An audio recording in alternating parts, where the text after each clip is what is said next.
Dans la tradition des blessés. Allez. Hein. Donc c'est pour ça que je suis légèrement en retard. Je vais faire un petit tour d'horizon là-dessus. On a juste Franck Honora qui a un petit tiraillement à l'adducteur. A priori, c'est rien de méchant, mais pas sûr qu'on le fasse entraîner aujourd'hui, en tout cas. Voilà, on va voir ce matin. Petit problème à l'adducteur. On a Paul Lannes qui suit son retour. Il sera de retour dans quelques jours avec le groupe, donc je pense mardi. Et on avait Ludobal qui était pas très bien, mais c'était un gros rhume. Donc ce matin, ça a l'air d'aller mieux aussi. Donc, ça, comme on a eu les résultats du test, tout est négatif, il n'y a pas de problème.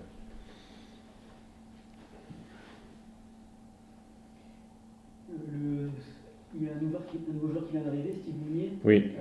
C'est l'attaquant que tu attendais avec confiance Oui, de toute façon, ça faisait partie des plans. Hein. Donc, simplement avec le mercato, ben voilà, on savait que ça durait un peu plus de temps. Donc, il est arrivé, il a fait 2 entraînements avec le groupe. Bon, c'est un joueur que je connais depuis un bout de temps, hein, puisqu'il est passé à Nîmes et à Montpellier. Oui, on attendait du renfort, on attend encore un petit peu aussi. Il risque d'avoir d'autres joueurs. Ça se fait un peu au compte-gouttes, mais c'est la situation qui veut ça, quoi. Donc, je suis content de sa venue, très content de sa venue. Ça ressemble à un joli coup quand même, c'est un attaquant qui a quand même quelques références en Ligue 1, il a fait une Oui. super saison à Montpellier, il a joué en Angleterre. Oui, tout à fait. C'est surtout un profil que l'on n'avait pas, quoi. Donc ça aussi, ça c'est intéressant. Un joueur de taille qui va nous amener dans le jeu aérien, mais pas que, hein, puisque garçon qui est solide, qui peut être peut-être un point d'appui aussi. Ça c'est intéressant avec garçon agressif, voilà, qui connaît la Ligue 1. Alors il n'y est pas resté très longtemps puisqu'il a été de suite happé chez nos amis anglais, mais pareil, il a été à bonne école, j'allais dire, avec les Anglais quoi, aussi. Hein. Ouais. Dans quel état de forme il est? Il a fait la préparation avec les Huddersfield? Ouais, il a fait la préparation, donc seule chose qui lui manque, c'est le rythme du match, parce qu'il a pas fait je crois qu'il a 45 minutes de match amical. Donc il a fait qu'un seul match amical, et donc c'est peut-être un peu juste sur le rythme, mais ça viendra de petit à petit aussi, quoi. Voilà. Puis bon, là il vient juste de débarquer, on va voir aussi un peu avec lui. J'ai encore besoin de le voir aujourd'hui, demain, quoi. Est-ce que son arrivée peut te faire évoluer ton système, c'est-à-dire jouer que 2 vrais attaquants, c'est quelque chose que tu imagines? Oui, bien sûr. Hein. C'est quand il y a un profil nouveau, il y a plein d'autres possibilités qu'on peut voir éclore, ouais, ça c'est clair. Maintenant, j'ai besoin de discuter un petit peu avec lui, de voir un peu dans quel état d'esprit il se trouve aussi. Ouais. Et puis de le voir un peu évoluer avec le reste du groupe. Ouais. Ça peut décaler Cardona sur un côté Oui, c'est ce qui est intéressant quand on a des joueurs qui sont polyvalents comme Irvine qui peut jouer sur un côté. Ouais, donc ça donne beaucoup plus de possibilités, effectivement. Mais est-ce que tu peux associer Romain Fèvre, Eric Cardona, Charbonnier et Mounier en même temps? C'est quelque chose d'envisageable, ça? Oui, il y a plein de choses qui sont envisageables.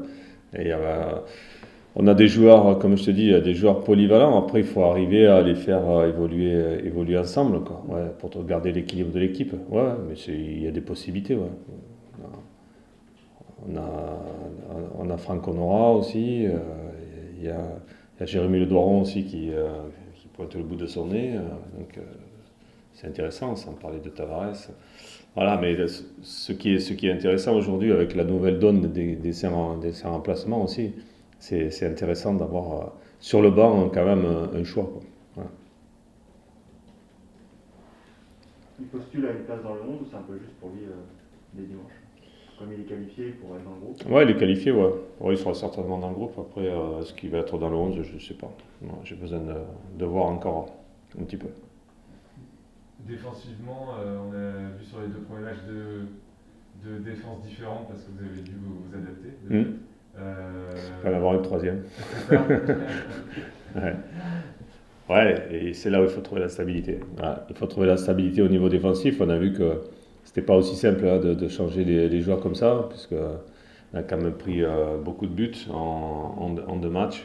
Un de mes principaux problèmes est la stabilité défensive, notamment dans l'axe central, quoi. Donc là, il y a Christophe Herrel qui va mieux, qui s'entraînait normalement cette semaine. Donc déjà, ça c'est aussi un plus, parce qu'après, on a commencé par les attaquants, mais je pense qu'il qu'on ait une bonne tenue en match, il faut qu'on ait une belle stabilité défensive hein, pour rassurer tout le monde. Et je pense que, voilà, je pense que avec Christophe derrière, ça nous amène un plus. Ouais. Mm.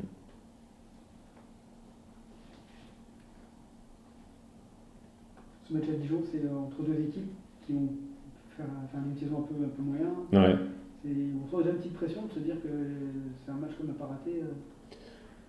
Oui, parce qu'en fait, sur tout ce qui est concurrent direct, on est quand même impliqué là-dedans. Donc, on a envie de faire un résultat.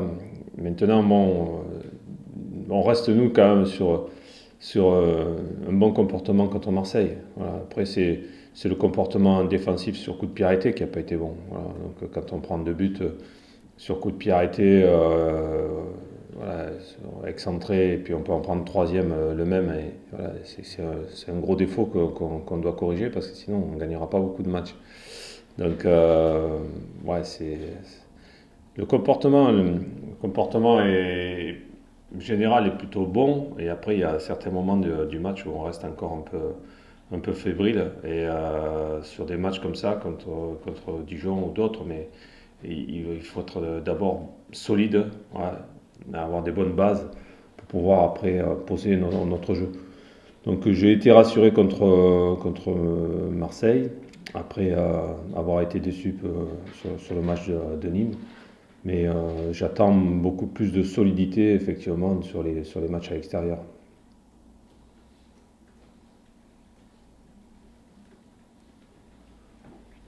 Il y a l'aspect résultat aussi, le fait d'être là après 2 défaites, même si ça n'a Ouais. rien à voir contre Marseille. D'enchaîner une troisième défaite, vous entreriez dans un cycle Oui, négatif. c'est Après, il y a pas, l'aspect c'est pas mental bon. aussi, quoi. Ouais, tout à fait. Ouais. De toute façon, on sait très bien qu'on ne passe pas les mêmes semaines quand on gagne ou quand on perd. C'est clair que l'aspect mental est important là-dessus. Maintenant, ce qu'on ne maîtrise pas, c'est les résultats. Donc aujourd'hui, moi, je travaille sur ce que je maîtrise. Maîtrise, c'est le travail, ce que dégage l'équipe, l'état d'esprit, etc. Donc après, vous connaissez le football, hein, ça ne tient à pas grand-chose. On l'a vu sur le match de Marseille. Donc c'est pas un match qu'on doit perdre, bien sûr. Et pourtant on l'a perdu. Voilà, donc quand on regarde les stats et tout, il y avait tout pour nous. Après, oui, bien sûr qu'il faut faire attention à l'état mental de l'équipe, c'est logique, hein. Mais championnat, c'est long, c'est difficile, et il faut avoir des armes mentales au-delà de la moyenne, automatiquement. Ouais. Que ce soit au niveau du staff, au niveau des joueurs, au niveau du club entier, quoi. Voilà. Aujourd'hui, je suis focalisé plus sur le travail. Après, normalement, les résultats vont suivre.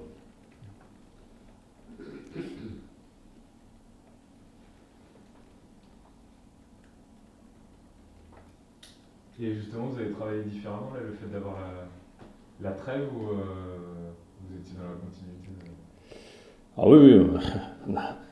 On a continué à travailler, bien sûr, normalement. Ouais. Après, c'est toujours un petit peu pareil dans ces genres de trêves.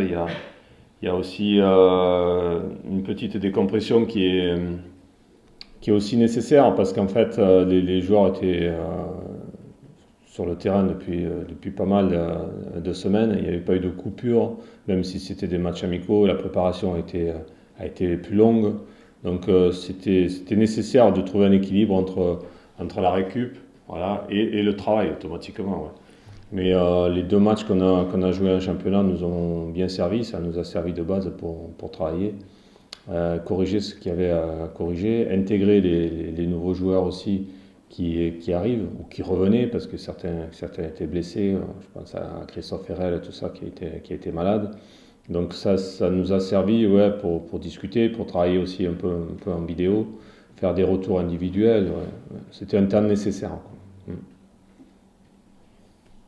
Tu parlais tout à l'heure du mercato. Tu attends qu'il y a Steve qui vient d'arriver. Tu attends encore combien de joueurs à quel poste?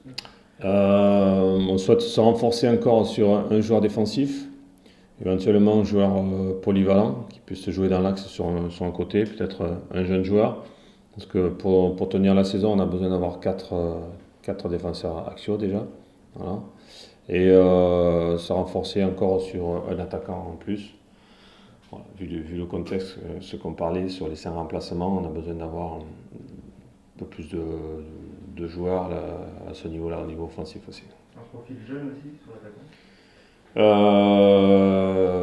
C'est le marché qui dictera, voilà, parce qu'on n'a pas de profil jeune. Je pense qu'on a des joueurs un peu plus expérimentés, c'est bien aussi.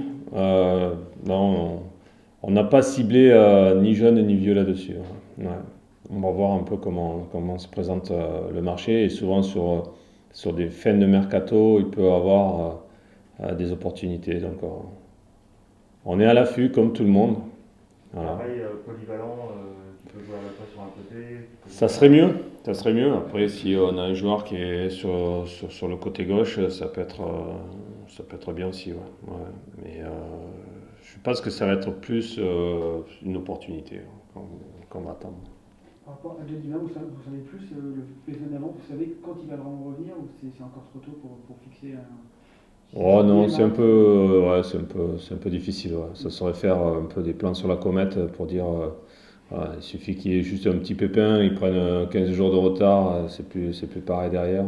En tout cas, ce qui est sûr, c'est que ça se passe bien et ça suit son cours. Donc pour l'instant, voilà, sur un croisé, habituellement c'est 6 mois et on reste sur cette date de 6 mois.